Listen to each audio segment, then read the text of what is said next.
ഇന്നത്തെ വചനചിന്ത കാത്തിരിക്കുന്ന അപ്പൻ്റെ സ്നേഹം. വളരെ അനുസരണയോടുകൂടെ വളർന്ന ആ മകൻ പെട്ടെന്നാണ് മാറി തുടങ്ങിയത്. അവൻ്റെ മാതാപിതാക്കളെ അവൻ ബഹുമാനിക്കാതെയായി. അവനിപ്പോൾ വീട്ടിൽ വരുന്നത് നന്നായി താമസിച്ചാണ്. എന്തെങ്കിലും ചോദിച്ചാൽ അവൻ ദേഷ്യപ്പെടുന്നു. അവന് വേണ്ടി ജീവിക്കുന്ന ആ മാതാപിതാക്കൾ ദിവസവും അവനെ ഓർത്ത് ഉരുകുവാൻ തുടങ്ങി, നീറുവാൻ തുടങ്ങി, കരയുവാൻ തുടങ്ങി. പക്ഷെ അവൻ എത്ര താമസിച്ചു വന്നാലും അവൻ്റെ മാതാപിതാക്കൾ അവൻ വരാതെ ഭക്ഷണം കഴിക്കത്തില്ല. ഒരു ദിവസം അവൻ വളരെ നന്നായി താമസിച്ചു വന്നു. അന്ന് രാത്രി 10 മണി കഴിഞ്ഞു. ആ മാതാപിതാക്കൾക്ക് ക്ഷമ നഷ്ടപ്പെട്ടു. എങ്കിലും മകന് വേണ്ടി അത്താഴം കഴിക്കാതെ കാത്തിരിക്കുകയാണ്. അവന് തന്നെ അറിയാം ഇന്ന് നന്നായി താമസിച്ചാണ് വീട്ടിൽ വന്നതെന്ന്. അവൻ ആ വീട്ടിൽ വന്നപ്പോൾ ഊണുമേശയിൽ ഒരിടത്ത് അവൻ്റെ പിതാവിരിക്കുന്നു. പിതാവിൻ്റെ മുമ്പുള്ള പാത്രത്തിൽ നിറയെ വ്യത്യസ്തമായ വിഭവങ്ങളുണ്ട്. അവൻ അവൻ്റെ ഇരിപ്പിടത്തിൽ ചെന്നിരുന്നു. അവൻ്റെ മുൻപിലുള്ള പാത്രത്തിൽ വെറും ചോറ് മാത്രം വിളമ്പിയിരിക്കുന്നു. അവനറിയാം അവൻ താമസിച്ചു വന്നതിനാൽ അവൻ അർഹിക്കുന്നത് വെറും ചോറ് മാത്രമാണെന്ന്. വളരെ നിശബ്ദതയാണിപ്പോൾ. ആരും അവനോട് സംസാരിക്കുന്നില്ല. അവൻ അവൻ്റെ മുൻപിലുള്ള പാത്രത്തിലേക്ക് നോക്കി. അവൻ്റെ പിതാവിൻ്റെ മുഖത്ത് നോക്കാതെ പിതാവിൻ്റെ പാത്രത്തിലേക്ക് നോക്കി. ആ പാത്രത്തിൽ പലതരം കറികളുണ്ട്. ആ സ്നേഹസമ്പന്നനായ പിതാവ് ആ നിശബ്ദ അന്തരീക്ഷത്തിൽ തൻ്റെ മുമ്പിലുണ്ടായിരുന്ന വിഭവസമൃദ്ധമായ ഭക്ഷണപാത്രം ആ മകൻ്റെ മുൻപിലേക്ക് നീട്ടിവെച്ചു. അതേസമയം തന്നെ അവൻ്റെ മുമ്പിലെ വെറും ചോറ് അപ്പൻ്റെ മുമ്പിലേക്ക് അപ്പൻ നീക്കിവെച്ചു. അപ്പൻ ചോറ് കഴിക്കുവാൻ തുടങ്ങി. ആ മകൻ്റെ മുൻപിൽ നീക്കിവയ്ക്കപ്പെട്ട പാത്രത്തിൽ നിന്നും അവന് കഴിക്കേണ്ടതായി വന്നു. വാക്കുകളില്ലാതെ സ്നേഹം അവനെ നിർബന്ധിക്കുകയായിരുന്നു. ആ പിതാവ് ചോറ് കറികളൊന്നുമില്ലാതെ കഴിച്ചു തീർത്തു. അവനും അർഹിക്കപ്പെട്ടവനായി പിതാവിൻ്റെ സ്നേഹത്തിൻ്റെ മുമ്പിൽ നിറകണ്ണുകളോടുകൂടെ ആ ഭക്ഷണം കഴിച്ചു തീർത്തു.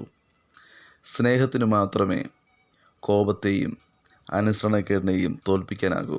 നമ്മെ പകയ്ക്കുന്നവരെ തിരിച്ചു പകച്ചാൽ അത് ആർക്കും ഗുണം ചെയ്യത്തില്ല. എന്നാൽ നാം ശത്രുക്കളെ സ്നേഹിച്ചാൽ അവരെ നമുക്ക് നേടുവാൻ സാധിക്കും. സ്നേഹമെന്ന വിശുദ്ധ വികാരത്തിലേക്ക് മുൻപിൽ കീഴടങ്ങാത്ത ഒരു മത്സരവുമില്ല. ആ മകൻ അന്നു മുതൽ ഒരു പുതിയ സൃഷ്ടിയായി മാറി. നിർബന്ധങ്ങളില്ലാതെ ആ പിതൃസ്നേഹത്തിന് മുമ്പിൽ അവൻ അടിയറവ് പറഞ്ഞു. അവൻ ഒരിക്കലും പിന്നെ താമസിച്ചു വന്നില്ല. ഇത്രയും തന്നെ സ്നേഹിക്കുവാൻ ഏത് കൂട്ടുകാരനും കഴിയത്തില്ല. ഇത്രയും തന്നെ സ്നേഹിക്കുവാൻ ഏത് കൂട്ടുകാരനാണ് സാധിക്കുന്നത്? താൻ ശിക്ഷ അർഹിക്കുമ്പോൾ തന്നെ സൽക്കരിക്കുന്ന പിതാവിൻ്റെ സ്നേഹമല്ലേ സത്യസ്നേഹം? ഇന്നും മനുഷ്യർ പകരത്തിന് പകരം ചെയ്യുന്നു. നമ്മെ മനസ്സിലാക്കുന്നവരെ പുറംതള്ളുന്ന മനുഷ്യൻ്റെ മനോഭാവം ബന്ധങ്ങളെ മുറിച്ചു മാറ്റിക്കൊണ്ടേയിരിക്കുന്നു. ഒരല്പം ക്ഷമിച്ചാൽ, കണ്ണടച്ചാൽ, പൊറുക്കുവാൻ തയ്യാറായാൽ ഈ ഭൂമി എത്ര മനോഹരമായിരിക്കും. എന്നാൽ നാം അറിയേണ്ട മറ്റൊരു യാഥാർത്ഥ്യമെന്നത് എല്ലാ സ്നേഹബന്ധങ്ങളെക്കാളും മുകളിലാണ് ദൈവസ്നേഹമെന്നത്. ദൈവസന്നിധിയിൽ നിന്നും മാറിപ്പോയ നമ്മെ ദൈവം തൻ്റെ അടുക്കലേക്ക് കൊണ്ടുവന്നത് തൻ്റെ സ്നേഹത്തിലാണ്. നമ്മുടെ മത്സരവും അനുസരണക്കേടും എല്ലാം ദൈവം ക്ഷമിച്ചു.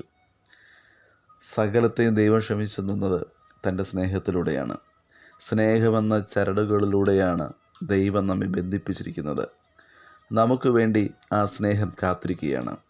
നാം എപ്പോൾ അവിടേക്ക് വരുമെന്ന് നോക്കി നമ്മെ സൽക്കരിക്കുവാൻ കാത്തിരിക്കുന്ന ദൈവസ്നേഹം. ആ ദൈവസ്നേഹത്തെ ഒരിക്കലും തള്ളിക്കളയരുത്.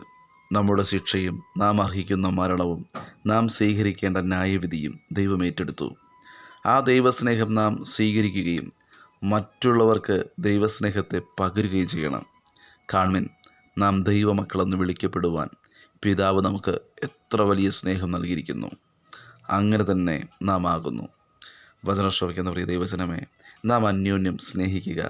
സ്നേഹം ദൈവത്തിൽ നിന്ന് വരുന്നു. സ്നേഹിക്കുന്നവനെല്ലാം ദൈവത്തിൽ നിന്ന് ജനിച്ചിരിക്കുന്നു, ദൈവത്തെ അറിയുകയും ചെയ്യുന്നു. സ്നേഹിക്കാത്തവൻ ദൈവത്തെ അറിഞ്ഞിട്ടില്ല. ദൈവം സ്നേഹം തന്നെ. ദൈവമാകുന്ന സ്നേഹം മറ്റുള്ളവർക്ക് പകരുവാൻ, മറ്റുള്ളവരെ സ്നേഹിക്കുവാൻ വചനം ശ്രവിക്കുന്ന ഏവരും കർത്താവ് കൃപയും അധികാരവും നൽകുമാറാകട്ടെ. God bless you. ആമേൻ.